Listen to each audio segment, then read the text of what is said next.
Welcome back to another video, this time a slightly nostalgic one, loot from 100 most giant bosses.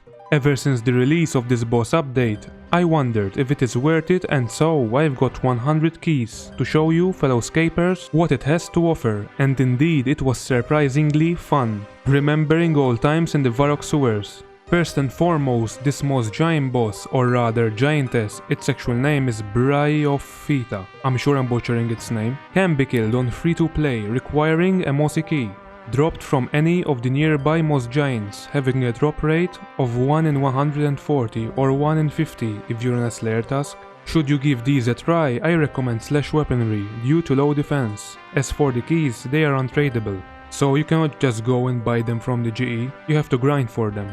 When making this video, I killed over 20k most giants using whip only. Some use the multi-cannon to farm these keys, but it is not worth it and most likely end up with a loss, unless you're an Iron Man. As for the giants, they drop way too many Ranar seeds and occasionally strap dragons, surpassing many other sources. While killing them, I've seen some high-level players having their cannon set up, killing these at the very spot, which I thought was kinda weird, but then I learned they drop the giant champion scroll, which is needed for the champions guild and having a drop rate of 1 in 5k, which is extremely rare. At first, when I was doing my first couple of runs, I thought I get maybe 1 or 2, mostly 3 scrolls in 100 keys given my luck, but to my surprise I've gotten in total 7 champion scrolls, which is incredibly lucky, and 5 of those 7 I found them in less than 25 mossy keys. At one point I lost track of how much I had and thought I had less in the bank when in fact I had more. Now as far as normal loot, these guys drop Ranar seeds at 1 in 98, which is pretty common given their level and low hit points. In one normal inventory, I would leave on average with 10 to 13 Ranar seeds, making them an excellent moneymaker for low to mid-level players. Another universal drop, since they are classified as giants, are the Longbone, which are 1 in 400, and the much rarer Curved Bone, which drops in 1 in 5013, making it much rarer, even slightly rarer than the champion scroll. These bones can be traded for some coins and mainly massive construction experience in the underground Goblin city of Durgajon. Should you gather some keys and give this boss a try, I suggest killing them in the catacombs of Korend, assuming you're members. These variants inside the catacombs have the added drop of the totem pieces and ancient shards, unlike other most giants throughout the game, and they are only level 42 combat, perfect for farming pieces and leveling if you're lower level. Personally, I killed them in the Varrock sewers, since the inspiration of this video was the memories of old, back when I was free to play, more than a decade ago. Yeah, that's a long time ago.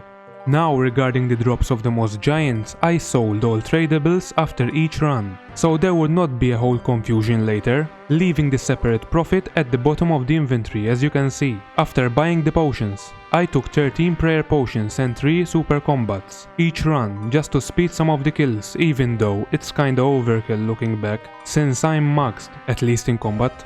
But should you try this, choose whatever is best for your level.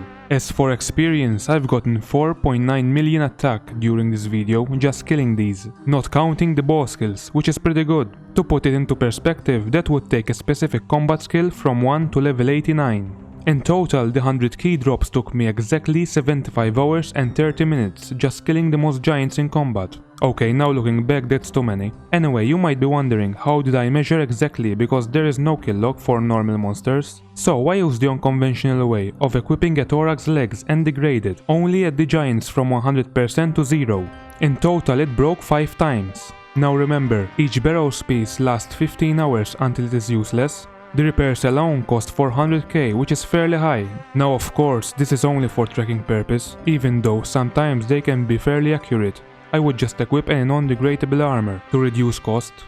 Now onto the boss. Before this video I killed it 5 times just to get the gist of it, and honestly it can be very unpredictable and heavily involves RNG that can take a kill from literally only 3 seconds to even 2 to 3 minutes due to its spawn mechanic. But before we get to its abilities, a little background. The boss has 115 hit points, landing it at the mid-level boss range, and as I mentioned in the beginning, it can be fought also in free to play, similar to Obor, the Hill Giant boss. Its drops are were the kills if you're training, averaging around 60k each per kill, which is fair. One particular drop it has is the essence, which can be used with a battle staff, turning it into a nature staff. Yet oddly, the unique drop is at 1.1 mil, but the nature staff is at 9.1, leaving a difference of 8 mil. I was wondering why is this when its only other part is a battle staff that costs less than 10k, and later I realized this staff cannot be made in free to play due to the battle staff, which is a member's item. That is why the major price gap in the GE. Now I haven't checked, but I assume it's higher street value. Anyway, the giant boss can drop the key at 1 in 11 chance, which I got 5 of them during the 100 kills,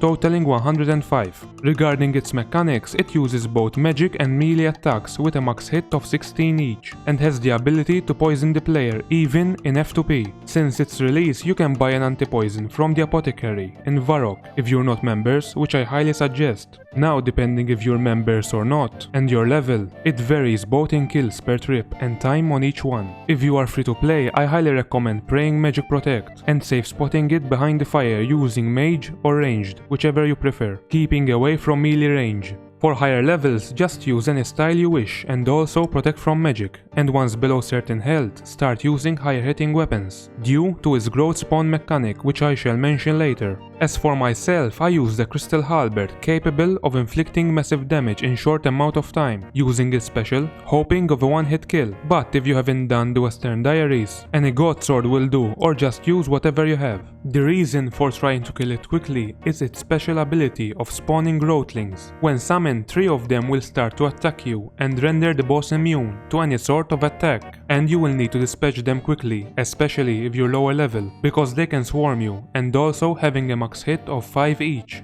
Now, in order to kill them, you will need an axe, any type will do, and should you forget one, you can grab a bronze one from the nearby log, west of the arena. Once you deal 10 damage, they can be finished off using the axe. Now, this is why it's sometimes frustrating as hell. You have to right click on the axe and use with each one of them in order to kill them, otherwise they are immune. I cannot remember how many times I misclicked on the ground, and also do not let them stack on top of each other, it will make the kill much longer when using the axe.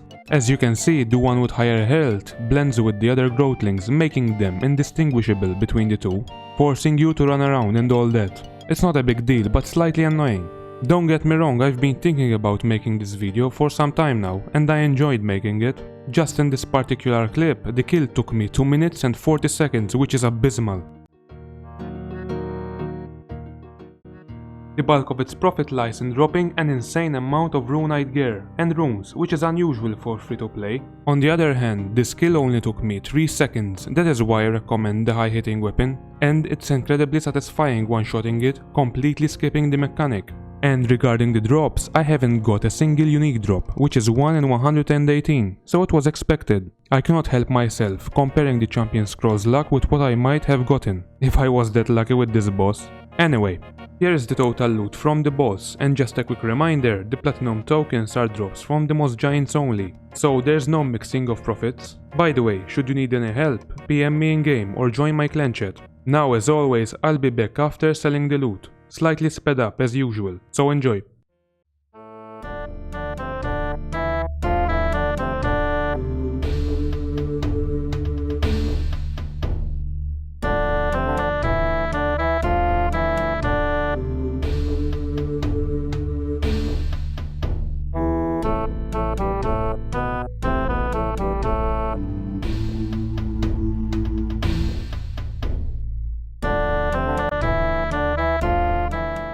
Lastly, in the goblin city of Dorgesh-Khan, there is an NPC named Varrock, southwest of the bank, that can exchange long and curved bones for massive construction experience and some cash. Now that I have gotten in total 52 long bones, I went and traded them in and gotten 4.5k XP for each one, totaling 234k XP and 52k cash, raising my construction from 70 to 72. Regarding the curved bones, I've decided to keep them due to their rarity, since they are much rarer.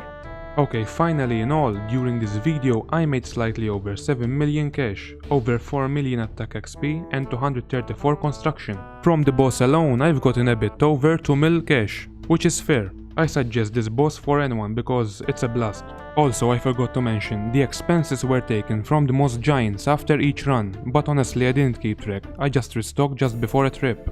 Anyway, that's it for this video. Comment, let me know what you think. Like, subscribe and hit the bell. Thanks for watching.